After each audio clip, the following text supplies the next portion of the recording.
Good evening, you're watching Sunstar Reality with me, Nana Sareen. From regional updates to national headlines, we bring you the top 10 stories you need to know today. Have a look. In a major crackdown on extremism, STF Assam arrested Nasimuddin SK, a key member of Ansarullah Bangla team, and Jamaat ul Mujahideen in Kokrajhar. Linked to Nur Islam Mandal, he was a key conspirator in weapon procurement and IED manufacturing.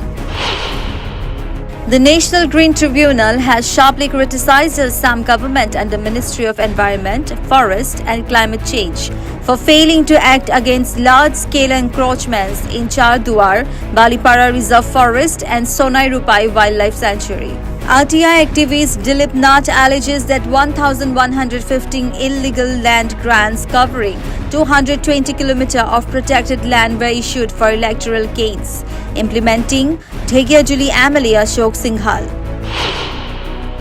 The Supreme Court has strongly criticized the Assam government and the centre for failing to deport individuals declared as foreigners, questioning if the state was waiting for a muhurat, auspicious time to act. A bench of Justices A.S. Oka and Ujjal Bhuya ordered the deportation of 63 detainees within 2 weeks, dismissing Assam's argument that their home addresses were unknown. The court insisted that lack of an address cannot delay deportation. A stationary goods train collided another goods train near Bambhipur Fatehpur, causing derailments and major disruptions on the upline. The incident, which occurred in the early hours, led to minor injuries for 2 railway personnel, including the driver. Authorities have launched an inquiry into the cause, with signal failure or human error suspected. Rescue and relief operations are underway to restore normalcy. India has paid $37.64 million to the United Nations regular budget for 2025, securing a spot among 35 nations that met their financial commitments in full and on time. As per the UN Committee on Contributions, these payments were made within the 30-day due period under UN financial regulations. India completed its payment on January 31, 2025, reinforcing its commitment to global governance. Following Uttarakhand, Gujarat is moving towards implementing a uniform civil code.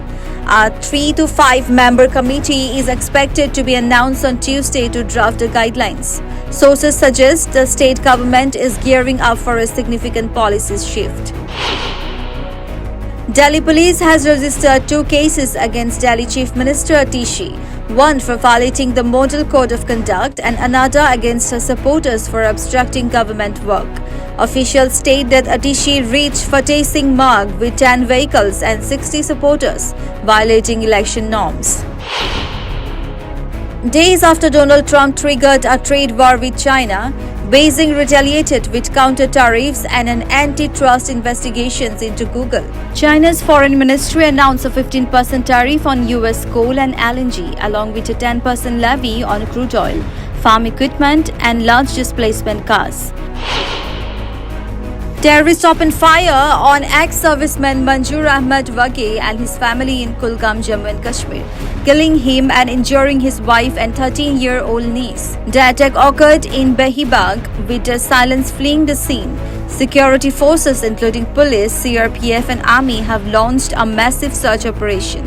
Wage, a 39-year-old retired territorial battalion soldier, succumbed to his injuries while being rushed to the hospital.